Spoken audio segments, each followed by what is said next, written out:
আমাদের এলাকার মধ্যে একটা নাস্তিক আছে, এই নাস্তিক রসুলকে গালি দিয়েছে।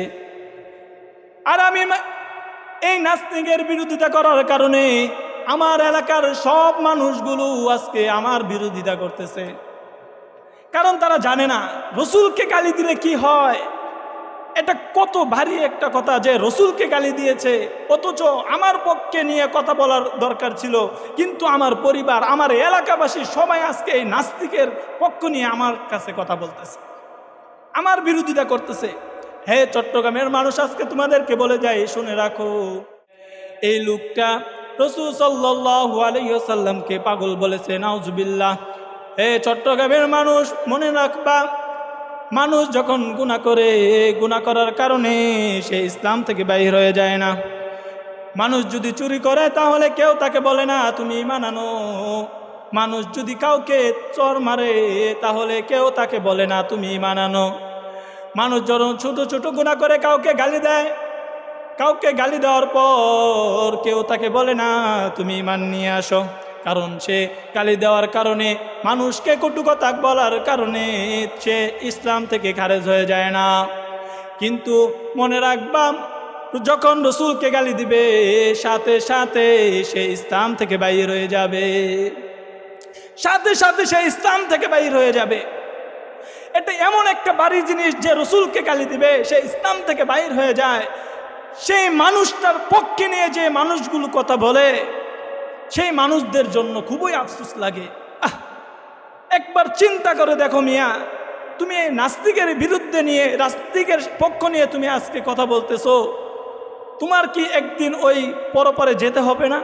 যখন আল্লাহ তাআলা রব্বুল আলামিনের কাছে তুমি যাইবা, আল্লাহ তাআলা রব্বুল আলামিনের সামনে তোমার কাঠ করাতে যখন দাঁড়াতে হবে, তখন তুমি কি উত্তর দিবা? যখন আল্লাহ তাআলা রব্বুল আলামিন বলবেন তোমার সামনে একজন গালি দিয়েছে, সেটার প্রতিবাদ একজনে করলো, আর তোমরা তার পক্ষ না নিয়ে, তোমরা নাস্তিকের পক্ষ নিয়ে তার সাথে তুমি কথা বললা, তাদের সাথে তুমি কথা বললা। হ্যাঁ, আজকে তোমরা উত্তর দাও, সেদিন কেন ওই নাস্তিকের পক্ষ নিয়ে তুমি কথা বলছো?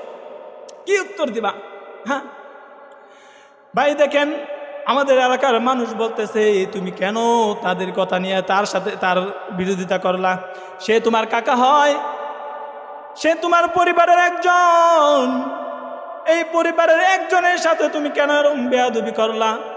হে চট্টগ্রামের মানুষ, আজকে তোমাদেরকে বলে দেই, যখন আমার রসুলকে গালি দিবেন, এই মানুষটা আমার কাকা হোক না কেন, এই মানুষটা আমার পিতা হোক না কেন, এই মানুষটা আমার দাদা দাদি হোক না কেন, এই মানুষটা আমার পরিবারের যেই হোক না কেন, যখন আমার রসুলকে নিয়ে গালি দেয়, তখন তার বিরোধিতা করা প্রতিটা মুসলমানের জন্য কর্তব্য হয়ে যায়।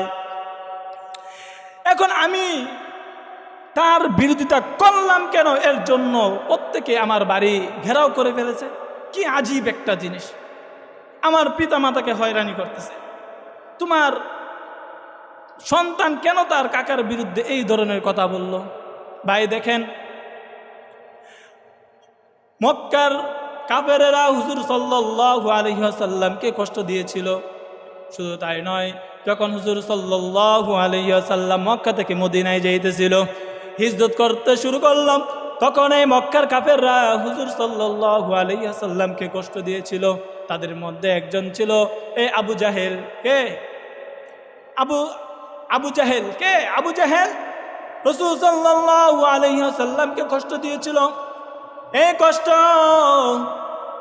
দুই যুবক পিচ্ছি পিচ্ছি দুই যুবকের কানের মধ্যে যখন গেল যে আবু জাহেল হুজুর সাল্লাল্লাহু আলাইহি ওয়াসাল্লামকে কষ্ট দিয়েছে, এই যুবক তখন থেকে প্রতিজ্ঞা করলো, আমরা যতদিন বেঁচে আছি, বুকের রক্ত দিতে প্রস্তুত আছি, তবুও এই আবু জাহেলকে দুনিয়া থেকে আমরা সরিয়ে দেব। যখন হুজুর সাল্লাল্লাহু আলাইহি ওয়াসাল্লাম ওই বদরের যুদ্ধের মধ্যে যখন যাওয়ার জন্য মানুষদেরকে একত্রিত করতেছিলেন, তখন হযরতে মুআজ এবং মুআজ রাদিয়াল্লাহু তাআলা আনহু, এই দুইজন যুবক হুজুর সাল্লাল্লাহু আলাইহি ওয়াসাল্লামের কাছে আসলো। হুজুর সাল্লাল্লাহু আলাইহি ওয়াসাল্লামের কাছে আয়েশা বলল, ইয়া রাসূলুল্লাহ, আমরাও ওই যুদ্ধের মধ্যে অংশগ্রহণ করতে চাই। তখন হুজুর সাল্লাল্লাহু আলাইহি ওয়াসাল্লাম বলেন, না না, তোমাদের যেতে হবে না। তখন তারা দুই যুবক বলল, হুজুর আমাদেরকেও নিয়ে যেতে হবে।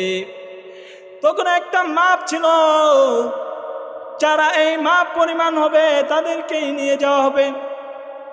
তখন ওই মুআজ এবং মুআজ রাদিয়াল্লাহু তাআলা আনহু ঠ্যাংটাকে এইভাবে ছিল, তো যখন তারা মাপতেছিল তখন দুই যুবক ঠ্যাংটুকু একটু খাড়া করে দিল, যেন তাদের সমান হয়ে যায়, যেন তারা ওই বড় বড় ব্যক্তিদের সমান হয়ে যায়, যেন হুজুর সাল্লাল্লাহু আলাইহি ওয়াসাল্লাম তাদেরকে নিয়ে যায়।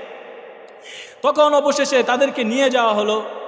হযরতে মুআজ এবং মুআজ রাদিয়াল্লাহু তাআলা আনহু, হযরতে মুআজ এবং মুআজ রাদিয়াল্লাহু তাআলা আনহু তাদের দুইজনকে যখন ওই যুদ্ধের মধ্যে নিয়ে যাওয়া হলো, তখন তারা আবু জাহেলকে চিনত না।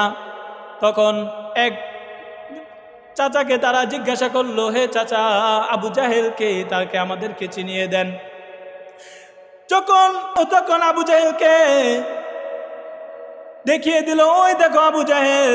তখন মুআজ এবং মুআজ রাদিয়াল্লাহু তাআলা আনহু বাস পাখির মতো তাদের উপর চেপে পড়ল, বাস পাখির মতো তার উপর ঝাঁপিয়ে পড়লো, এমনকি তার শরীরের মধ্যে ক্ষত বিক্ষত করে ফেললো।